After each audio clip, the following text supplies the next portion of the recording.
Okay, so unfortunately speaking, the Knicks played back-to-back games on Wednesday and Thursday, and I don't really feel like going all that in depth on it, but I'm here anyways, so let's just talk about it.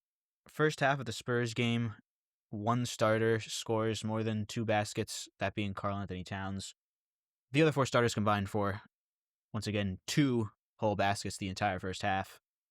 Second half comes around, you cut the deficit to about 8, about 6 minutes into the game, or into the half, excuse me. And I'm thinking, okay, we were just trolling the first half, but no, evidently we were also trolling in the second half, because anytime they would get it close, they just immediately give it right back, right off rip. Not even no type of force or impact was left on the hardwood in San Antonio, unfortunately. And, I could say whatever I want to about the Knicks. However, I really can't overstate how awful Tom Thibodeau was, specifically in his coverages. And, of course, relating to one Sandro Mamukelashvili, who scores 34 points in 19 minutes on 93% field goal shooting, including 7 for 7 from three-pointers. When someone makes maybe like two in a row, or maybe even three, okay, they're 3 for 3, you would think, you know what, let's not run drop coverage on him. Let's get up on him. Let's contest some shots. But evidently, Mr. Defensive Mastermind, Tom Thibodeau, thinks otherwise. Because I saw us contest maybe one three-pointer he put up all night. He got 6 wide open looks. No one in the same zip code.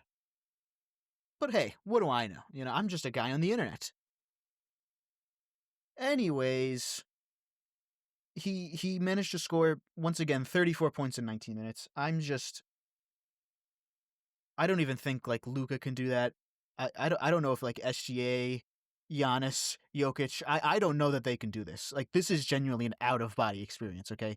This is like Space Jam, and he was just given Stephen Curry shooting. I mean, I really don't know. I really don't know. I don't know how you let this happen. This is genuinely embarrassing. If I was the coach, okay, you would hear me screaming in the next town over. Okay, I really don't. I don't get it. I just don't.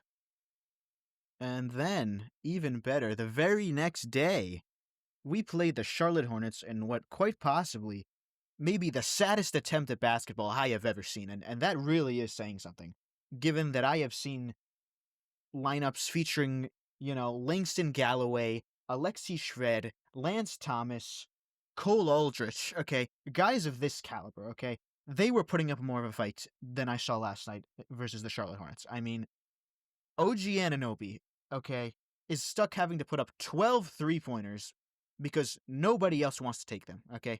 No one wants to shoot the ball. For some reason, we have so many great shooters, okay? And Karl Anthony Towns is shooting 4 three-pointers a game, okay? 4. Why is that? Who knows? Surely it's not the coach, right? No, they're just doing their own thing out there, right? Anyways, just a pathetic lack of fight last night, and you essentially were getting punked by the Charlotte Hornets, who quite frankly have not been good since really ever. The new Charlotte Hornets are quite frankly a joke of a franchise, and my sympathies go out to all 4 of their fans. I do feel bad. I know I'm joking, but genuinely speaking, whoever is a fan of that team is, I have no idea how they do it. They have never been good, ever. They have never shown any type of development, any type of, competency in their about 20 years of existence. So, that was the team we got punked by last night. You had guys laughing on the bench. Okay, just quite frankly, a pathetic fight. Okay, and once again, it starts at the top. Okay, if night in and night out you are unprepared to come out and compete versus even the bottom dwellers of the NBA, then, I mean, it falls squarely on the coach's shoulders. And, even worse is that, you've just been coasting on talent.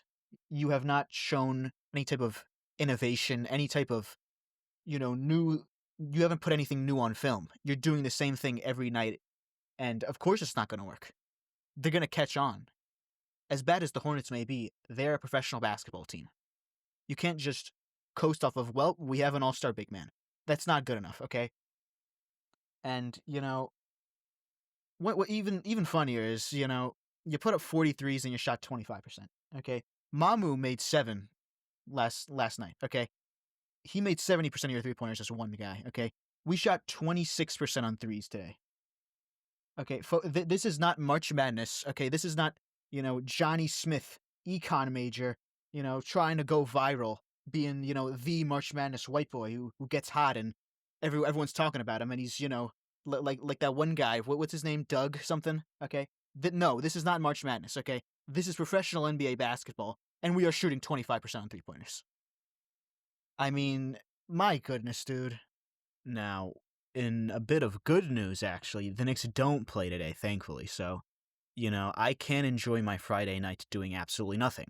So that is very enjoyable. Unfortunately, we do resume on Saturday versus the Wizards, where I'm very certain that Alex Sarr will become Victor Wembanyama, and I don't know, let's say Marcus Smart becomes Stephen Curry reincarnated. So, hopefully by then, I don't know, maybe Tom Thibodeau can come up with some new stuff. Very wishful thinking. I'm more certain that by Saturday I will gain the ability to fly than that happening. However, I'm gonna be a sucker and watch the game anyways, because of course I will. The following game is of course versus the very well run Dallas Mavericks, who somehow, no matter who is playing out there, just happen to beat us every single time. And, it's really going to be very funny when we are in a dogfight with PJ Washington, Max Christie, and quite frankly, I don't know who else is on that team. The entire roster just up and died. It really is, the basketball gods just immediately made them pay for their transgressions, which is, it is kind of funny. Anywho, let's just be happy we're alive, I guess. I don't know. Thank you for your time. Appreciate you. See you next time, I guess.